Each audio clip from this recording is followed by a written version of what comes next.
मार देते। Manoj Rai sir, type incharge outsourcing से एसटी जी SNR SI DSA JB Gopali Chowk कुर्सी थाना Dhamsar Delhi night on Bora area private limited. कहाँ करता है सर बागमारा थाना तितुमारी थाना मधुसूदन देखो निश्चितपुर कॉलेज।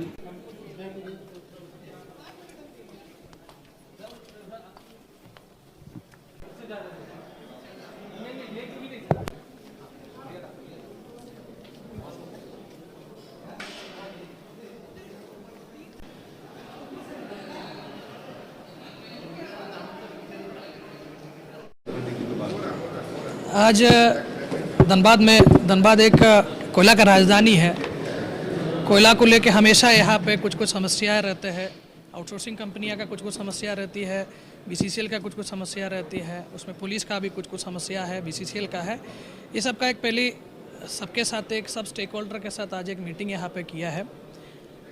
इसका मेन कारण यहाँ पे लॉ एंड ऑर्डर का स्थिति को ठीक रखने के लिए और धनबाद में एक सुचारू एनवायरनमेंट क्रिएट करने के लिए, जहाँ बीसीसीएल अपना काम, आउटसोर्सिंग कंपनी अपना काम अच्छा से करे, उसी को लेके एक अच्छा एक कोऑर्डिनेशन का ज़रूरत था। कोऑर्डिनेशन के लिए आज यहाँ पे सबको बुलाया, सबका समस्याएं सुना, पुलिस के क्या क्या एजेंडा है लॉ एंड ऑर्डर को ठीक करने के लिए। हम लोगों का भी कुछ पॉइंट हम लोग बीसीसीएल और आउटसोर्सिंग वाला और सीएसएफ को हम लोग दे दिया, उन लोगों का भी समस्या सुना। ये इस बार हम पहली बार मीटिंग किया है। अभी इस टाइप का मीटिंग हम लोग बार बार करेंगे, थाना लेवल पे और एसडीपीओ लेवल पे भी इसे मीटिंग करेंगे। इसका मेन उद्देश्य है कि पिछले 2 महीने में कुछ आउटसोर्सिंग के जगह पर वर्चस्व को लेके कुछ लड़ाई हुआ था। इस लड़ाई को ख़त्म करना और धनबाद का विधि व्यवस्था को और बेहतर करने के लिए हम लोग आज ही मीटिंग किया है।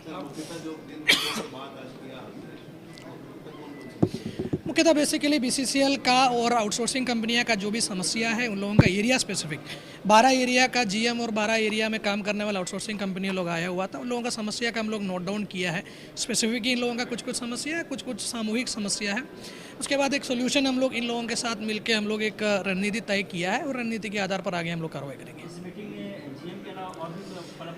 एक सीएसएफ का डीएजी साहब भी आया हुआ था और डीटी जो संजय कुमार है वो भी इस मीटिंग में आया हुआ था। जैसे कि मेरा प्राइम फोकस कोयला चोरी को रोकना और उसके साथ साथ धनबाद का विधि व्यवस्था है।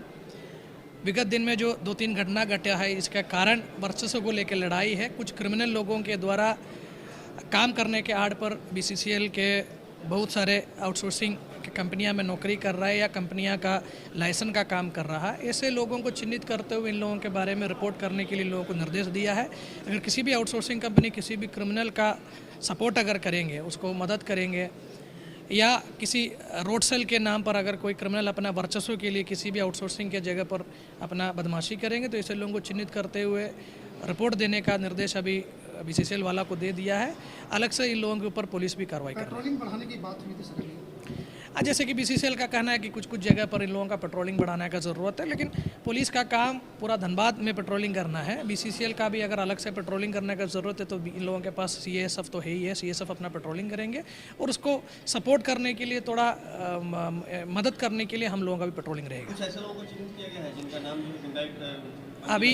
अभी हम लोग इलेक्शन के चलते और जो 2-3 घटना जो घटा है उसी के चलते ऑलमोस्ट 700-800 लोगों का लिस्ट हम लोग धनबाद का बनाया हुआ है, जो हैबिचुअल क्रिमिनल है और बहुत गंभीर क्रिमिनल केसेस में जेल में जा चुका है या नाम एफआईआर में आया है। ऐसे लोगों को हम लोग चिन्हित किया। इन लोगों के ऊपर हम लोग प्रिवेंटिव एक्शन भी कर रहे हैं और जिसके ऊपर 3 से अधिक केस है, ऐसे लोगों के ऊपर हम लोग सीसीए का भी प्रपोजल हम लोग तैयार कर रहे हैं। अभी आप लोग खुद देख रहा है, जहाँ भी कुछ लॉ एंड ऑर्डर इश्यू अभी हुआ है, हम लोग एफआईआर करके हम लोग अभी कड़क कार्रवाई की है, उसी के चलते अभी शांत है। अब ऐसे घटनाओं का पुनरावृत्ति ना हो, उसी के लेके भी हम लोग अभी पहल कर रहे हैं। उसमें टोटल 3 एफआईआर हुआ है। उसमें दोनों जो पक्ष अपने अपने खिलाफ जो लिख करके दिया है उस पर भी एफआईआर हुआ। उसके साथ साथ जो मजिस्ट्रेट जो हमारा वहाँ पे साथ में था, उस मजिस्ट्रेट के बयान पर भी हम लोग एफआईआर किया है।